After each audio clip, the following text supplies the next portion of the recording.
बताइए कैसा रहा? AICTE भारत सरकार द्वारा Ambedkar Institute of Higher Education Management Division के सभागार में 3 दिवसीय कार्यक्रम का आयोजन किया गया है, जिसमें बिहार के सभी इंटर स्कूलों के प्रिंसिपल और शिक्षकों एवं साथ ही शिक्षा विभाग के प्रतिनिधियों को बूट कैंप में ट्रेनिंग दी जा रही है। एंटरप्रेन्योरशिप डेवलपमेंट के लिए, उद्यमिता के नवाचार के लिए नए नए तकनीक को सीखें और बच्चों को उद्यमिता की तरफ प्रेरित करें। साथ ही जब इंटर कॉलेज और स्कूल के टीचर प्रिंसिपल को जानकारी दी गई कि इस योजना में नवाचार की तरफ बच्चों को प्रेरित कैसे कर सकते हैं, नवाचार की क्या क्या टेक्नोलॉजी हो सकती है, इसके बारे में जानकारियाँ कहाँ से मिल सकती है और नवाचार पद्धति से हम तकनीक के आधार पर जो नए अपने कार्यक्रम शुरू कर सकते हैं, रोजगार शुरू करना चाहते हैं, जैसे बिहार सरकार, भारत सरकार से कहाँ कहाँ हमें आर्थिक सहायता मिल सकती है, साथ ही हमें तकनीकी मार्गदर्शन कहाँ से मिल सकता है। इन सब चीज़ों में 3 दिवसीय जानकारी दी गई और यह जानकारी हमारे AICTE के विशेषज्ञ एक्सपर्ट और यहाँ के इंक्यूबेशन सिस्टम्स के एक्सपर्ट ने आकर के जानकारी दी, जिसमें Ambedkar Institute of Higher Education Management के शिक्षकों और हमारे प्रिंसिपल और प्रतिनिधियों ने इसको कोऑपरेट किया, कोऑर्डिनेट किया।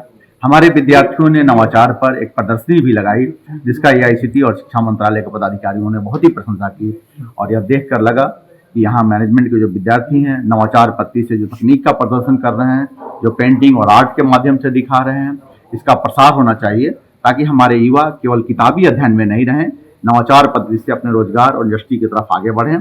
और आज 200 शिक्षक प्रतिनिधियों ने इस कार्यक्रम का समापन हुआ, जिसमें सभी लोगों ने इस कार्यक्रम की भूरी भूरी प्रशंसा की।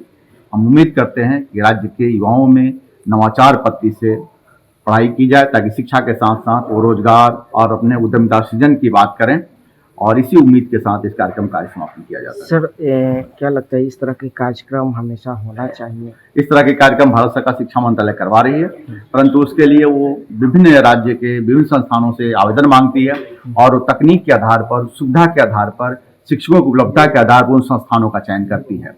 पटना में, बिहार में प्राइवेट संस्थानों में मात्र Ambedkar Institute of Higher Education Management Division का चयन किया गया है। इसके पहले केवल जो भी था वो चंद्रगुप्ता मौर्य इत्यादि बड़े संस्थानों में, गवर्नमेंट के संस्थानों में की जाती रही है। तो इस तरह के अगर प्राइवेट संस्थानों में संसाधन होंगे, उपलब्ध होंगे, तो AICTE शिक्षा मंत्रालय निश्चित तौर पर उसका प्रसार करेगी। परंतु ऐसे संस्थानों में तकनीकी साधन भी होने चाहिए, अच्छे शिक्षक भी होने चाहिए और उपलब्धता भी होनी चाहिए ताकि बेहतर प्रशिक्षण दिया जा सके। सर आपका अनुभव कैसा रहा?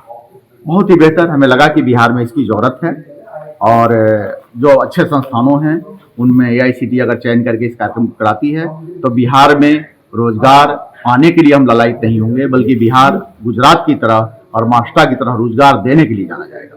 Thank you sir.